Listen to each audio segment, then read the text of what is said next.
24 फरवरी 1955 एक ऐसा दिन जहां सैन फ्रांसिस्को में एक ऐसा बच्चे का जन्म हुआ जिसका अपने माँ बाप रखना नहीं चाहते थे और लोग लेना नहीं चाहता था। आज मैं एक ऐसे इंसान के बारे में बताने जा रहा हूँ जिसके माँ बाप ने रखा नहीं, कॉलेज में रहा नहीं और कंपनी में रहने नहीं दिया। फिर भी उस बंदे ने किसी को खुद से आगे नहीं जाने दिया। जिस कंपनी को हम HP के नाम से जानते हैं, वहाँ पर एक सेशन चल रहा होता है। उस सेशन में एक 12 साल का लड़का खड़ा होकर HP के president William would say boldly अपने क्लास के प्रोजेक्ट कंप्लीट करने के लिए कुछ पार्ट मांग लेते हैं। उसका वो कॉन्फिडेंस देखकर विलियम वुड पार्ट तो दे ही देता है, साथ में अपने कंपनी में समर इंटर्नशिप करने के लिए ऑफर भी देता है। एक अकेले बंदे ने मेहनत कर कर के इतना बड़ा कंपनी खड़ा कर दिया कि आज वो दुनिया का सबसे बड़ा कंपनी है और उस कंपनी का नाम है एप्पल। और आज मैं आप लोगों को दुनिया का सबसे स्मार्ट और क्रांतिकारी शख्स के बायोग्राफी बताने जा रहा हूँ, जिस शख्स का नाम है स्टीव जॉब्स। और शायद उनकी यही खूबी उनको इतने कम उम्र में मरने के कारण भी बना। और ये सब कैसे हुआ आज हम लोग इस वीडियो में जानेंगे। Steve Jobs is back in the headline. Remembering that you are going to die. Cancer for 8 years. It's Steve Jobs as you've never seen him.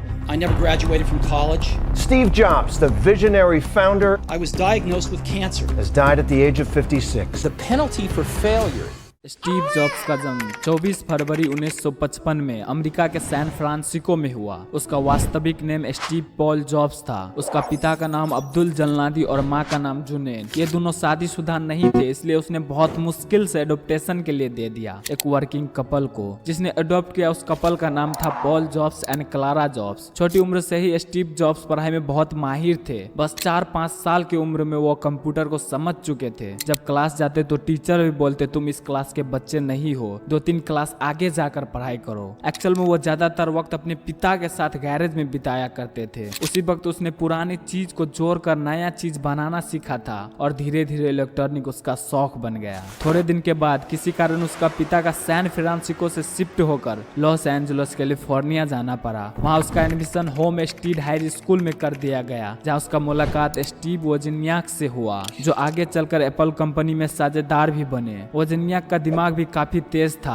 और उसे भी इलेक्ट्रॉनिक से बहुत प्यार था। शायद इसलिए दोनों में जल्दी दोस्ती भी हो गई। स्कूल की शिक्षा पूरी करने के बाद आगे की पढ़ाई जारी रखने के लिए रीड कॉलेज में एडमिशन ले तो लिया, लेकिन इस कॉलेज का फीस इतना महंगा था कि उसके माता पिता को उतना पैसा दे पाना संभव नहीं हो रहा था। और स्टीव जॉब्स को भी पढ़ाई में उतना दिलचस्पी नहीं थे, इसलिए 6 महीने के बाद ही उसने कॉलेज छोड़ दिया। जिसके बाद एक होनहार स्टूडेंट के रूप में वो अपने मन पसंद के कैलीग्राफी की क्लास करने लगे, जिससे आगे चलकर फॉन्ट स्टाइल बनाने में मदद मिला। ये एक ऐसा समय था जब स्टीव जॉब्स के पास बिल्कुल पैसा नहीं होते थे, यहाँ तक कि वो अपने हॉस्टल के किराए तक का पैसा नहीं दे सकते थे। इसलिए वो अपने दोस्तों के कमरे में फर्श पे सोया करते थे और खाना खाने के लिए कई किलोमीटर चल के कृष्णा मंदिर जाया करते, ताकि हफ्ते में एक बार पेट भरकर खाना खा सके। यहाँ तक तो ठीक था, उसने कोको कोला का बोतल इकट्ठा करके बेचा करते थे ताकि गुजारा कर सके। सन 1974 में अटारी कंपनी में उसका पहला जॉब मिला। वहाँ पर वो वीडियो गेम डिजाइन करते थे। वहीं पर उसका एक सपना था भारत विजिट करने का,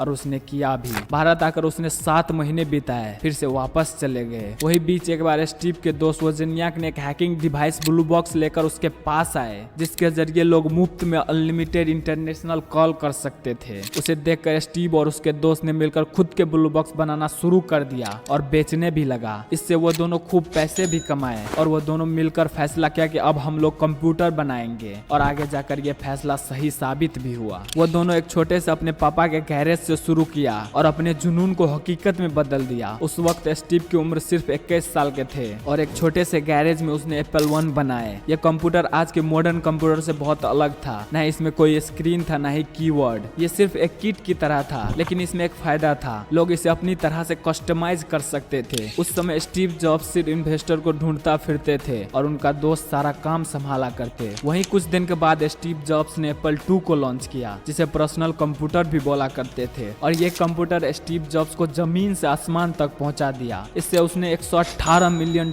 का कमाई भी किया। जहां एप्पल 2 बेहद ही कामयाब रहे, वहीं पर कुछ प्रोडक्ट बेहद ही नाकामयाब रहे, जिसमें एप्पल 3 और लीसा कंप्यूटर भी शामिल थे। सब कुछ ठीक चल रहा था कि तभी एप्पल मैकडोनल्ड्स जब लॉन्च किया तो बुरी तरह से फेल हो गया और इसका पूरा जिम्मेदार स्टीव जॉब्स को ठहराए गए और वहाँ का बोर्ड ऑफ डायरेक्टर ने उसे अपने ही कंपनी से निकाल दिया और यह समय स्टीव के लाइफ का सबसे खराब समय था। उसे अंदर ही अंदर नाकामयाबी के डर सता रहे थे, लेकिन बिना डरे उसने एक चैंपियन की तरह सामना किया। उसने खुद का सॉफ्टवेयर कंपनी खोलकर जिसका नाम द नेक्स्ट, और कुछ दिन के बाद वो पिक्सर कंपनी को भी खरीद लिया। और आप लोगों को जानकारी के लिए बता दूं, ये वही कंपनी है जो दुनिया को पहली बार 3D एनिमेशन कार्टून को इंट्रोड्यूस किया था। वहीं पर स्टीव जॉब्स के जाने के बाद एप्पल कंपनी बहुत घाटे में जा रहा था। वहाँ के लोगों ने मिलकर फैसला किया कि हम स्टीव जॉब्स को वापस लाएंगे, और उसने किया भी। स्टीव जॉब्स इसलिए वापस आए क्योंकि वो उसका खुद का कंपनी था, और आते ही उसने कंपनी में धमाल मचाना शुरू कर दिया। एक पर एक प्रोडक्ट को लॉन्च करते गए और सारे के सारे सक्सेस होते गए। इस सब का राज था द नेक्स्ट। जब वो नेक्स्ट सॉफ्टवेयर में काम कर रहे थे तब उसने सॉफ्टवेयर बनाए थे जिससे उसे बहुत फायदा हुआ। 2001 में आईपैड लॉन्च किया, जिससे न कि लोगों का म्यूजिक सुनने का तरीका बदला बल्कि पूरा का पूरा म्यूजिक इंडस्ट्री को बदल कर रख दिया। इसके बाद साल 2007 में दुनिया के सामने आईफोन लेकर आए, जिसे आज भी इतिहास का सबसे सक्सेसफुल लॉन्च माना जाता है, क्योंकि आईफोन ने स्मार्टफोन के दुनिया में पूरा गेम ही चेंज कर दिया था। 2010 में स्टीव जॉब्स आईपैड लॉन्च करने जा रहे थे तो शुरुआत में कितने लोगों ने उसे क्रिटिसाइज भी किया, फिर भी ये बंदा अपने फैसलों पर अड़ा रहा। और इसका रिजल्ट तब दिखा